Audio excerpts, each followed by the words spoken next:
하나님의 말씀 시편 23편입니다. 구약 818쪽 시편 23편 1절부터 마지막 절까지 한 절씩 교독하시겠습니다. 여호와는 나의 목자시니 내게 부족함이 없으리로다. 그가 나를 푸른 풀밭에 누이시며 쉴만한 물가로 인도하시는도다. 내 영혼을 소생시키시고 자기 이름을 위하여 의의 길로 인도하시는도다. 내가 사망의 음침한 골짜기로 다닐지라도 해를 두려워하지 않을 것은 주께서 나와 함께 하심이라. 주의 지팡이와 막대기가 나를 안위하시나이다. 주께서 내 원수의 목전에서 내게 상을 차려주시고 기름을 내 머리에 부으셨으니 내 잔이 넘치나이다. 내 평생의 선하심과 인자하심이 반드시 나를 따르리니 내가 여호와의 집에 영원히 살리로다. 아멘. 네, 오늘 말씀의 제목 같이 한번 읽어보겠습니다. 주께서 나와 함께 하심이라. 아멘. 예, 지난 주일 마치고 나니까 목소리가 제대로 안 나와가지고 원래는 한 이틀 있으면 회복이 되는데 회복이 안 돼요. 그래서 목요일 날 병원 갔더니 목사님 제보고 한 5, 6주 쉬어야 됩니다. 말 안 하고 5, 6주 있으라 그래요. 그래서 내가 목사인데요 그랬더니 그러면 최대한 목소리 좀 아끼고 약 먹으면 조금 소리 나올 건데 그래도 소리 지르면 안 됩니다 그래요. 그러면은 지금 그 목소리 쉰 목소리 그대로 고정이 되니까 좀 그러라 그래요. 그래서 조금 회복될 때까지 이제 사회자를 세워가지고 그렇게 제가 설교만 하려고 합니다. 기대해 주시면 빨리 회복될 줄로 믿습니다.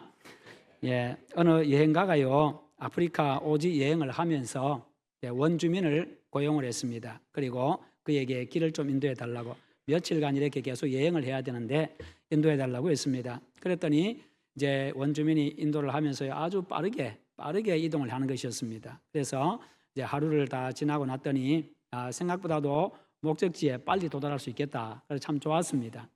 그런데 그 다음 날이 되어가지고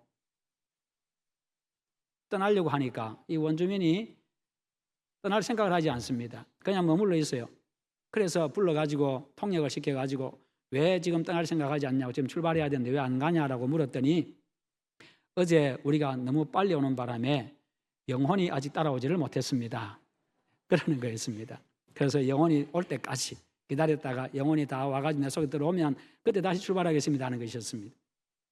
여러분 그렇습니다. 우리 역시도요 우리 일상생활에 너무 분주하고 그러다 보면 우리의 육적인 생활, 우리의 일상생활은 앞서가는데 우리 영적인 부분이 뒤처질 수가 있습니다. 그러기에 여러분 더욱더 우리 주님 바라보시고 영적인 부분이 우리에게 또 회복되는 그런 시간들이 필요합니다. 주일 예배를 통해서 여러분 일상의 기도를 통해서 말씀 묵상을 통해서 여러분의 영적인 부분이 빠르게 회복되는 은혜가 있기를 축원합니다. 이 시간이 여러분의 영혼이 회복되는 그런 귀한 시간이 되시기를 바랍니다. 예, 우리의 영혼 역시 회복이 필요합니다. 그래서 우리의 영혼도요 회복을 갈망합니다. 이 시간 그래서 우리가 그 영혼이 회복되는 바로 하나님의 말씀을 통해서 회복이 되어지고 찬송을 통해서 회복이 되어지고 기도를 통해서 회복이 되어져야 합니다. 내 영혼을 소생시키시고 지난주에는 1절과 2절을 중심으로 말씀 전했는데 오늘은 3절과 4절을 중심으로 말씀 전하겠습니다. 그래서 나를 다시 일으켜 세워주시고라는 그런 의미입니다. 내 영혼을 소생시키시고 나를 다시 일으켜 세워주시고 양은 넘어지면 스스로 일어서지를 못합니다. 만약 광야에서 이런 일이 발생하면 어떻게 되겠습니까? 사나운 짐승의 밥이 되기가 쉽습니다. 또한 넘어져서 허우적거리면요 되새김질하는 그 위장에 가스가 차가지고 몸이 아주 팽창을 한다고 합니다. 그러다 보면 나중에 혈관이 막혀서 죽는다고 합니다. 특히 그 상태에서 태양에 노출이 되어지면 서너 시간 후면은 죽게 되어집니다. 이처럼 양이 넘어지면요 생명에 심각한 영향을 줍니다. 그러니까 내 영혼을 소생시키시고 이 말 나를 다시 일으켜 세워주시고 이 말은요 굉장히 중요한 말입니다. 그냥 넘어진 거 이렇게 세워주는 게 아니라는 거예요. 우리가 길 가다가 내 아이가 넘어지면 이렇게 해서는 그런 정도가 아니라는 거예요. 양은 지금 일어서지 못하면 죽음이 찾아오는 바로 그와 같은 상황, 절박한 상황. 그래서 목자가 그 양을 이렇게 세워주는 것은 그의 생명을 구해주는 거라는 거지요. 버둥거리는 것으로 끝나는 것이 아니라 생사가 달려있는 아주 절박한 문제입니다. 그래서 목자는요, 넘어져 있는 양들을 찾아다니면서 일으켜서 세워줍니다. 이처럼 내가 넘어져서 사탄의 위험에 노출되어 있을 때에 목자이신 우리 주님께서 찾아오셔서 나를 일으켜 주시고 당신의 이름을 걸고 우리를 의의 길로, 생명의 길로 이끌어 주십니다. 그 목자는 양이 한 마리라도 부족하면요, 잠도 자지 아니하고 밤을 새워서라도 찾아다니면서 그 양을 찾아내고야 맙니다. 아버지의 양을 치던 다윗 자신이 그랬지요. 그래서 다윗은 이야기합니다. 여호와는 나의 목자이십니다. 그분은 내가 넘어져서 허우적거리고 깊은 고통과 좌절 속에 있을 때 그분은 나를 찾아오셔서 일으켜 세워주시는 분이십니다. 그렇게 내 생명을 보존하시는 분이십니다 라고 그렇게 고백을 한 겁니다. 다윗의 우선 오신 우리 예수님도 말씀하셨습니다. 나는 선한 목자라. 선한 목자는 양들을 위하여 목숨을 버리거니와. 그 말씀 그대로 당신은 선한 목자로 이 땅에 오셔서 우리를 위해서 당신의 목숨을 십자가에 내놓으셨습니다. 우리 주님은요, 한 마리 양을 잃어버리셨을 때에 그 수많은 양들이 있음에도 불구하고 이런 양을 찾기 위해서 찾아다니십니다. 가시밭길이든지 절벽이든지 가서 찾아오시는 나의 목자이십니다. 위장에 가스가 차기 시작하고 몸이 팽창이 되어가지고 이제 혈관이 막혀서 위험에 처한 양을 일으켜 세워놓으면 그것으로 끝나는 게 아닙니다. 왜냐하면 근육이 마비가 되어가지고 서 있을 수가 없기 때문입니다. 그래서 목자는 그 양의 다리를 마사지를 해줍니다. 그래서 다 풀어가지고 그가 스스로 설 수 있도록 그렇게 만들어줍니다. 주께서 연약하고 잘 넘어지는 나를 싫어하지 않으시고 나를 버리지 아니하시고 언제든지 찾아오셔서 이렇게 세워주시고 새 힘을 주시는 나의 목자가 되어주십니다. 여러분, 양은요, 세 가지 원인에 의해서 넘어진다고 하는데, 첫 번째는 음식을 잘 먹고, 맛있게 음식을 잘 먹고 편하게 누워서 편하게 눕고 쉬기 편한 그런 장소, 좋은 장소를 만나면요, 양이 너무 기분이 좋아가지고 혼자 뺑글뺑글 돌다가 넘어진다는 겁니다. 예. 우리 아이들 기분 좋으면 막 춤추잖아요, 그죠? 혼자서 막 돌다가 그렇게 막 발레하듯이 돌다가 넘어지고 하듯이 양도 기분이 좋으면 춤추듯이 그렇게 뺑글 돌다가 넘어진다는 거예요. 그러면 일어서지를 못합니다. 그러면 또 목자가 가서 이렇게 세워주지요. 위험에 처하기 전에요. 또 한 가지는요, 몸에 털이 많습니다. 그러다 보니까 앉았다 일어서고 이렇게 할 때에 몸에 오물이 많이 묻습니다. 그 오물이 또 붙고 또 그 위에 또 붙었고 또 그렇게 자꾸 굳어져 가지고 자꾸 붙고 하다 보니까 몸이 무거워지죠. 그러다가 한쪽으로 너무 많이 묻으면 무거워가지고 한쪽이 무거워가지고 균형을 못 잡고 쓰러진다는 겁니다. 또 한 가지는 너무 많이 먹어가지고 비만해져가지고 다리는 약한데 비만해져가지고 쓰러진다는 겁니다. 그러면 일어나지 못한다는 것이죠. 다윗은 여호와께서 내 영혼을 소생시키시고 자기 이름을 위하여 의의 길로 인도하시는도다라고 노래했습니다. 성경에서 소생시킨다라고 할 때는 병든 사람이 회복되어져 가지고 다시 일어섰을 때, 그럴 때에 소생시키신다, 소생시킨다는 말을 사용을 합니다. 두 번째는요, 이제 혼돈했던 것, 무질서했던 것들이 질서를 되찾을 때에 소생한다. 낙심하고 절망했던 자가 다시 힘과 용기를 얻고 일어섰을 때에 소생한다. 죽은 자가 살아났을 때에 소생한다. 이 네 가지 의미로 이 네 가지 때에 소생한다는 의미를 사용을 하고 있습니다. 그런데요, 다윗의 생애에는 이 죽었다가 살아나는 개념이 온전치 못한 때였습니다. 부활에 대한 개념이 온전하지 못한 때였지요. 왜냐하면 그런 일이 없었기 때문에. 그러나 천년 후에 예수님께서 이 세상에 다시 오셔가지고 우리 죄를 지시고 십자가에 돌아가셨다가 다시 살아나셨습니다. 부활하셨습니다. 그것으로 말미암아 가지고 이 부활한다, 이것이 바로 소생한다는 것의 절정의 의미를 가지고 있습니다. 부활, 이것이 바로 소생한다는 의미의 절정입니다. 예수님의 부활로 교회가 탄생했습니다. 성도들은요, 그 부활의 복음, 생명의 복음을 목숨 걸고 전했습니다. 그 복음으로 세상에 많은 생명들이 소생했습니다. 살아났습니다. 그 생명은 계속해서 살아날 것입니다. 부활하신 주님의 능력이요, 능력이 죄로 말미암아서 넘어져서 스스로 다시 일어설 수 없는 나, 스스로 회복될 수 없는 나를 다시 일으켜 세워주셨습니다. 내 죄를 사해 주시고 나에게 다시 생명을 주셨습니다. 그리고 당신의 이름을 걸고 나를 가장 좋은 길로, 의의 길로 인도하시는 분이십니다. 이 은혜가 오늘 바로 여러분의 것인 줄 믿으시기를 축원합니다.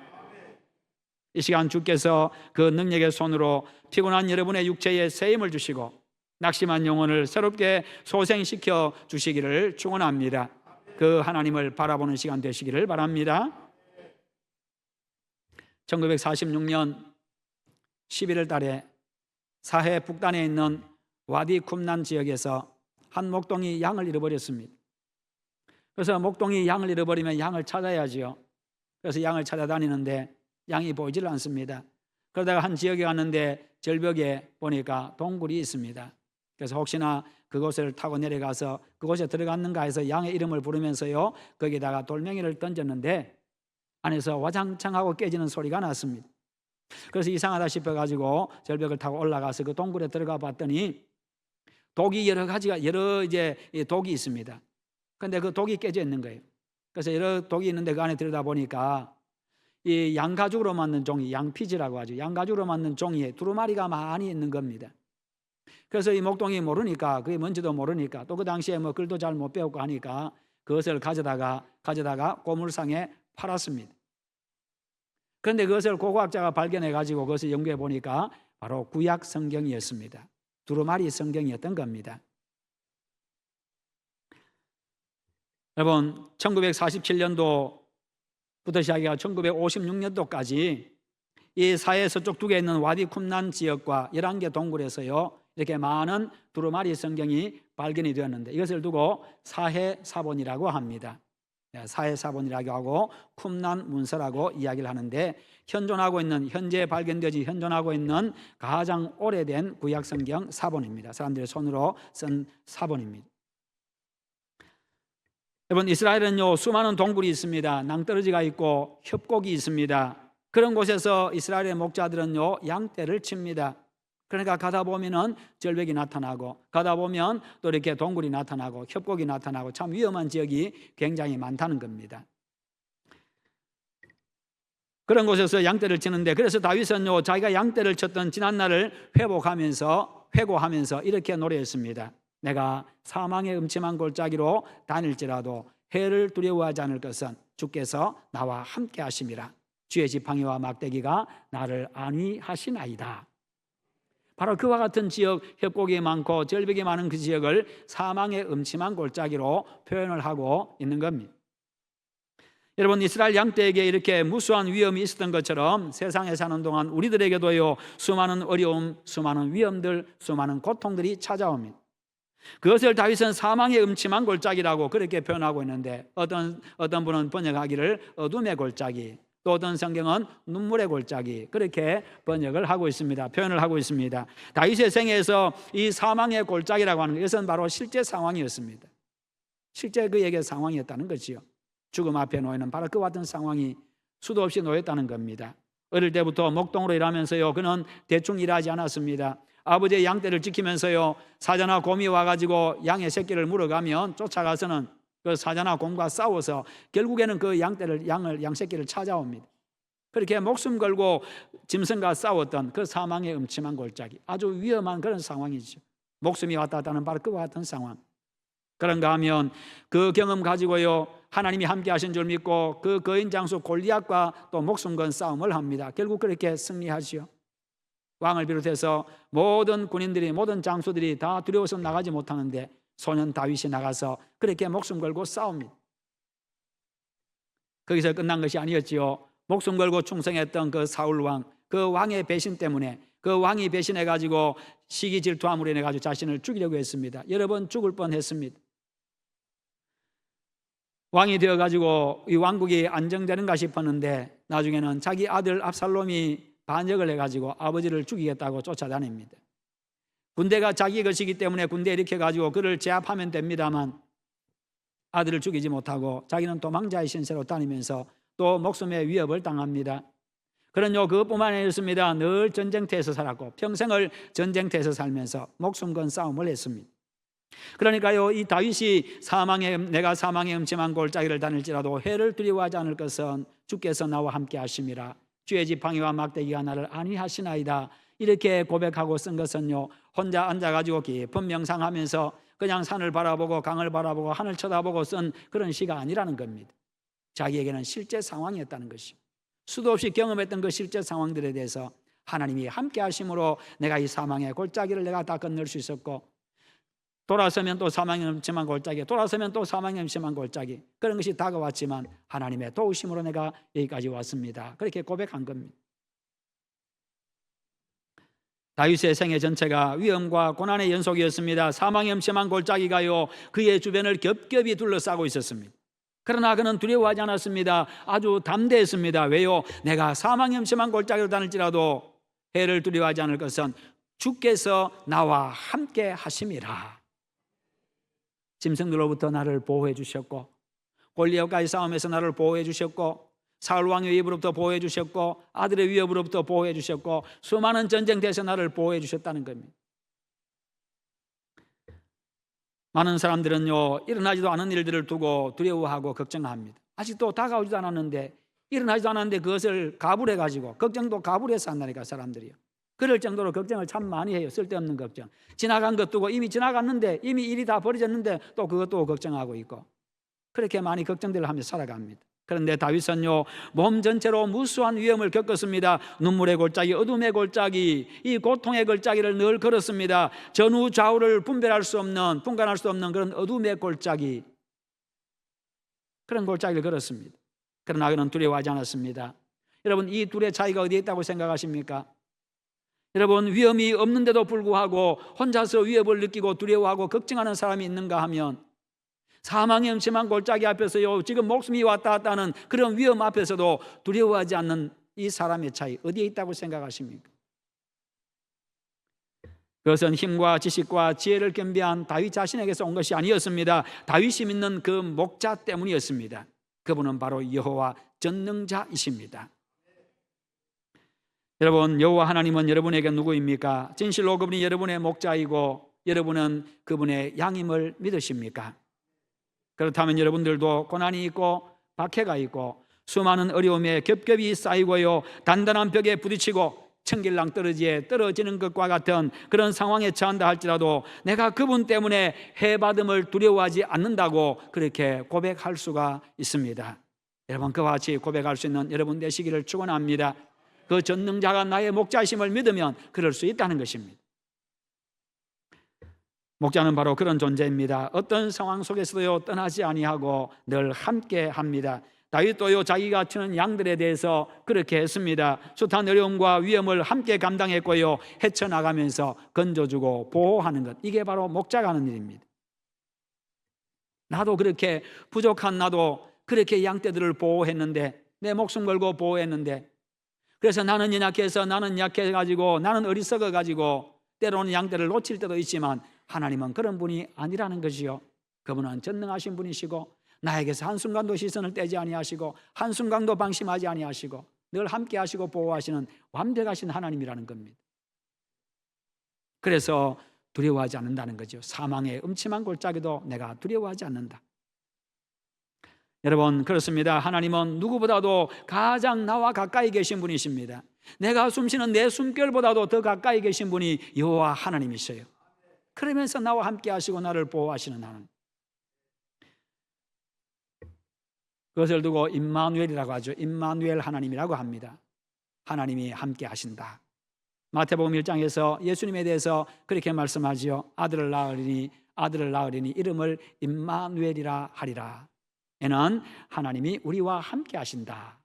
함께 하신다는 뜻입니다. 예수님은 마태복음 맨 끝에서, 마태복음 1장에서는요, 아들을 낳으리니 그 이름을 임마누엘이라 하리라. 하나님이 함께 하신다는 그런 의미를 가지고 있고, 그 예수님께서 이 땅에서의 생애를 마감하시고 부활해서 승천하시기 직전에 제자들에게 무엇을 약속하십니까? 무슨 말씀하십니까? 가서 제자 삼으라고 명하시고는 그런 너희들과 함께 내가 세상 끝날까지 함께 해주겠다. 너희들과 임마누엘 하겠다라고 말씀하십니다. 이것은 무엇을 의미합니까? 처음부터 끝까지 항상 함께 하시는 우리 주님이심을 보여주고 있는 겁니다. 그것을 마태복음 1장에서 임마누엘 이야기하고 있고, 마태복음 마지막 장에서 임마누엘을 이야기하고 있습니다. 바로 하나님은 그런 분이라는 거예요. 여러분, 여러분의 인생에서 외롭고 힘들고 어려운 그 눈물의 골짜기, 어둠의 골짜기, 사망의 골짜기를 지날 때도요, 고통과 고난의 죽음의 길을 걸을 때도, 슬프고 어둡고 위험한 길을 걸을 때도 주님이 목자가 되셔서 늘 함께 하시기에 그 어떤 것도 나를 불행하게 하고요, 그 어떤 것도 나를 망하게 할 세력은 없습니다. 아무리 깊고 어둡고 위험한 사망의 골짜기도 전혀 문제가 되지를 않습니다. 나 대신 당신의 아들을 십자가에 희생하실 만큼 나를 그렇게 존귀하게 여기시는 우리 하나님 아버지이시기 때문에, 나를 위해서 당신의 목숨, 자기의 목숨을 내놓으실 만큼 그렇게 나를 아끼고 사랑하시는 우리 주님이시기 때문에, 그러기에 우리가 염려하고 두려워할 필요가 없는 겁니다. 그분이 바로 나와 함께 하시고 내 목자가 되어주시기 때문에, 그분이 나를 인도하시고 보호하시기 때문에, 그분께서 지팡이와 막대기로 나를 인도하시고 보호해 주십니다. 지팡이는, 목자가 사용하는 지팡이, 그림 같은 걸 통해서 보시지요. 윗부분이 이렇게 굽어 있고 아주 긴 막대기입니다. 긴 지팡이입니다. 그것을 가지고 양이 쓰러지면 그것을 걸어가지고 이렇게 일어나는데 도와주고, 곁길로 가는 양이 있으면 목을 걸어가지고 당기고 이렇게 하면서 이끌어가셔요. 마찬가지로 우리가 곁길로 갈 때도 우리 하나님은 그렇게 우리를 인도하십니다. 그리고 막대기는요, 목자가 가진, 이 목동들이 가진 무기입니다. 사나운 짐승들을 물리치는 무기입니다. 여호와께서 내 목자가 되셨어요. 그렇게 내 삶을 인도하십니다. 모세 역시도 지팡이를 든 목자의 모습으로 이스라엘 백성들을 이끌어가지요. 그러면서 모세의 지팡이를 가리킬 때에 홍해가 갈라졌습니다. 그 지팡이로 바위를 때렸을 때에 바위에서 물이 터져 나옵니다. 그러면서 백성들을 보호하고 공급하고 이끌어갑니다. 모세 지팡이가 함께했던 이스라엘은 많은 장애물이 있었습니다만 그 모든 장애물을 뚫고 결국 가나안 땅까지 가나안으로 향하는 그 길을 계속해서 인도하게 됩니다. 진정한 목자이신 하나님이 함께 하셨기 때문입니다. 그래서 그것은 모세의 지팡이가 아니라 하나님이 함께 하시는 하나님의 지팡이였던 것이지요. 사랑하는 교회 여러분, 목자이신 주님이 지팡이와 막대기를 들고 내 곁에 계시는 한 내 인생은 변함없이 주께서 약속하신 그 영생 복락의 땅을 향해서 나아갈 것입니다. 그 길에는요, 맹수의 위협도 있을 겁니다. 그러나 내 목자께서 반드시 쫓아주시고 안전하게 지켜주실 것입니다. 때로는 엉뚱한 길로 가려고 할 때는 나를 반드시 붙잡아가지고 주님 곁에 오게 하시고 복된 길 걸어가게 하실 겁니다. 세상은 악하고 위험해도요, 목자의 인도와 보호로 양은 언제나 안전을 누리고 평화를 누립니다. 목자는 양들을 푸른 풀밭과 쉴만한 물가로 인도하기 위해서요, 가장 안전한 길로 인도하고 가장 가까운 길로 인도를 합니다. 그 길이 사망의 음침한 골짜기와 같이 골이 깊고 험한 곳일 수도 있습니다. 그러나 그 길이 가장 안전하고 빠른 길이라는 겁니다. 왜요? 목자가 그것을 가장 잘 알고 있기 때문에. 양이 볼 때는 이 길로 가면 죽을 것 같은데, 옆에 있는 저 길로 가면 안전할 것 같은데 보니까 길이 평탄하게 보이는데 왜 저 길로 인도 안 하고 왜 나를 이 위험한 길로 인도하는가? 양이 볼 때는 그럴 수도 있습니다. 지금 보니까 저 길은 너무 험합니다. 잘못 미끄러지면 삐끗하면 그냥 죽을 것 같습니다. 천길낭떨이 떨어질 것 같습니다. 근데 저 길은 보니까 평탄하게 보입니다. 넓게 보입니다. 근데 왜 저 길로 안 가고 이 길로 가지? 의심할 수도 있지요. 왜요? 그것밖에 못 보기 때문에, 눈앞에 있는 그것밖에 못 보기 때문에. 그러나 목자는 다 길을 다 알고 있습니다. 이 양의 눈에 볼 때에 평탄한 길로 가면요, 그 길의 끝은 낭떠러지라는 것입니다. 가면 죽는다는 거예요. 가면 망한다는 겁니다. 그 길로 가면 온갖 짐승들이 울거리고 있다는 겁니다. 죽는다는 것이. 그래서요, 목자가 인도하는 그 길이 가장 안전하고 빠른 길입니다. 하나님께서 말씀하신 이 하나님의 말씀 속에 난 길이 가장 안전하고 빠른 길인 줄 믿으시기를 축원합니다. 우리의 선한 목자신 하나님이 우리에게 길을 내주셨습니다. 우리의 갈 길을 만들어 주셨습니다.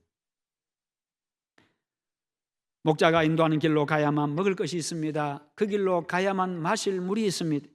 중요한 것은요, 아무리 험한 길이라 할지라도 그 길을 통과해야만 된다는 겁니다. 그 길 너머에, 그 길을 지나가야만 푸른 풀밭이 있고 쉴만한 물가가 있다는 겁니다. 그런데 오늘 성경에 보면 정확한 표현이 안 되어 있죠. 내가 사망의 음침한 골짜기로 다닐지라도라는 이 말에는 끝이 안 보입니다. 그런데 영어 성경은 through라고 표현합니다. 그러니까 통과하여 지나간다는 의미를 가지고 있습니다. 내가 사망의 음침한 길을 통과하여 지나갈지라도, 통과한다 할지라도 내가 해를 두려워하지 않는다. 그 험한 상황 가운데서 반드시 그 길은 통과해서 지나가는 하나의 과정에 불과하다는 겁니다. 이번 우리 인생길도 마찬가지입니다. 때로는 사망의 음침한 골짜기도 나타납니다. 그래서 주저되어지고요, 그 길로 가기 싫어하고요, 때로는 안 가려고 버티기도 합니다. 때로는요, 그 길만 보고 원망하고 불평도 합니다. 이스라엘 백성들이 가나안으로 가는 그 광야길이 그랬습니다. 그들이 그랬습니다. 안 가려고 때로는 버티고요, 돌아가자고 그렇게 소리치고요, 때로는 원망하고 불평하고. 이스라엘 백성들이 그랬습니다. 왜요? 그들은 당장 눈앞에 있는 거, 그 어려운 거, 그 불편한 거, 부족한 거, 그것밖에 안 보였기 때문에. 그러나 그 광야의 불편함과 부족함과 그 위험을 통과해야만 적과 꿀이 흐르는 가나안에 들어갈 수가 있습니다. 그러므로 여러분의 인생길에 어둠의 골짜기, 눈물의 골짜기, 고통의 골짜기가 나타난다 할지라도 목자이신 여호와 하나님이 함께 하시고 안전하게 보호하신 줄 믿고 따라가시기를 축원합니다. 우리의 길, 우리의 인생길은 하나님이 인도하시는 인생입니다. 하나님이 책임져 주시는 인생입니다. 하나님이 함께 하시는 인생입니다. 여러분 그거 믿으시기를 축원합니다. 그래야 우리가 어려운 가운데서도, 사망 음침한 골짜기 앞에서도요, 그냥 하나님이 따라오라고 하니 그냥 주저없이 그냥 발 디디는 겁니다. 요단강에 그냥 발을 내디디듯이 그렇게 갈 수가 있는 거예요. 그래야 강이 갈라지는 거 보게 됩니다. 그래야 하나님의 기적도 경험하시고. 여러분 뒤돌아보지 마십시오. 목자에 대한 철저한 믿음으로 계속 전진하십시오. 그러면 반드시 푸른 풀밭을 누리고 쉴만한 물가의 평안함을 얻게 될 것입니다. 그 길이 나에게 가장 안전하고 가장 유익하고 가장 빠른 길이었음을 그때서야 비로소 깨닫고 하나님 앞에 감사 찬송하게 됩니다. 지금 눈물의 골짜기를 걷고 계신 분이 계십니까? 칠흑 같은 어둠의 골짜기를 지나고 계시는 분이 있습니까? 그분은 나를 인도하고 그 길에, 그러나 나의 목자이신 여호와께서 함께 걷고 계십니다. 나 혼자가 아니라는 거예요. 그분은 나를 인도하고 지키기 위해서 지팡이와 막대기를 가지고 계십니다. 그분의 목적은요, 나의 목자이신 그분의 목적은 나를 푸른 풀밭에 도착하게 하고 쉴만한 물가에 도착하게 해서 거기서 마음껏 배불리 먹고 쉬고 평안을 누리게 하는데 바로 그 목적이 있습니다. 그러므로 그분을 온전히 믿고 인내하면서 그 길 끝까지 걸어가시기를 축원합니다. 우리의 믿음의 길이 참 험합니다. 그럼에도 불구하고 그 길 갈 때에 끝까지 인내하면서 가면요, 결국 아버지의 집에 거하게 됩니다. 항상 그분 가까이에서 그분의 음성에 항상 귀를 기울이고 따르십시오. 그분은 내가 생각하지 못하고 있는, 내가 알지 못하는 최고 최선의 장소를 알고 계시고 그곳으로 인도하십니다. 지금 나에게 가장 필요하고 유익한 것을 잘 알고 계십니다. 그분만 바라보고 믿고 의지하십시오. 따르십시오. 내 인생의 위험과 실패는요, 내 인생의 진정한 위험과 내 인생의 진정한 실패는 내 앞에 먹을 풀이 없는 게 아니라는 거예요. 내 인생의 진정한 위험과 실패는요, 내 지금 눈앞에 마실 물이 없는 게 아니라는 겁니다. 내 인생에 목자가 없는 거예요. 목자가 내 앞에서 사라지는 겁니다. 내 눈앞에서 목자가 없는 거예요. 내가 목자로부터 떠나가는 겁니다. 이게 가장 큰 실패고 가장 큰 위험이라는 거예요. 내가 목자로부터 멀어지는 것입니다. 그 인생은 절망입니다. 그 인생은 어둠입니다. 사망입니다.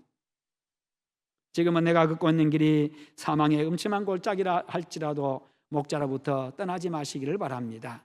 여러분 눈앞에 항상 목자만 바라보고, 그냥 목자는 반드시 마지막에는 푸른 풀과 쉴만한 물가에 도달하게 하신 줄 믿고 끝까지 바라보고 끝까지 대로서 이탈하지 마시고 믿음 잘 지켜가시기를 바랍니다.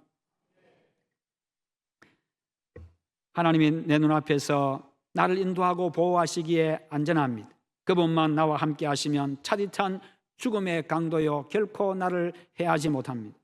전능하신 여호와 그분이요 나를 인도하고 보호하는 나의 목자이시기 때문입니다. 그분이 바로 내 평안이고 그분이 바로 내 승리이고 내 만족이고 내 생명이기 때문입니다. 그러므로 내가 생각하는 최고 최선보다도 내 인생에 훨씬 더 좋은 그런 최고 최선을 준비해 놓고 계신 그 여호와 하나님의 인도를 받으시기를 바랍니다. 그래서 인생의 메마른 광야, 어려운 고비를 만났을 때에도 내가 사망의 음침한 골짜기로 다닐지라도 해를 두려워하지 않을 것은 주께서 나와 함께 하심이라. 주의 지팡이와 막대기가 나를 안위하시나이다. 이렇게 노래할 수 있는 여러분 다 되시기를 주님의 이름으로 축원합니다. 우리 함께 기도하십시다. 기도하실 때 하나님, 나의 목자이신 하나님만 바라보고 끝까지 믿고 의지하고 믿음의 길 마지막까지 달려가는 우리들 될 수 있도록 함께 기도하십시다. 거룩하신 하나님 아버지 감사합니다. 하나님께서 오늘도 함께 하시고 은혜 주심을 감사합니다. 우리 하나님 아버지 역사하여 주시옵소서. 목자이신 주 하나님만 바라보고 믿고 의지하고 달려가는 저희들 되게 하여 주시옵소서. 그리함으로 푸른 풀밭과 실만한 물가에 도달하게 하시고 참으로 복된 인생 살아갈 수 있도록 은혜 베풀어 주시옵소서. 아버지 함께 하실 줄 믿습니다. 영광 받아 주시옵소서. 감사합니다. 감사합니다.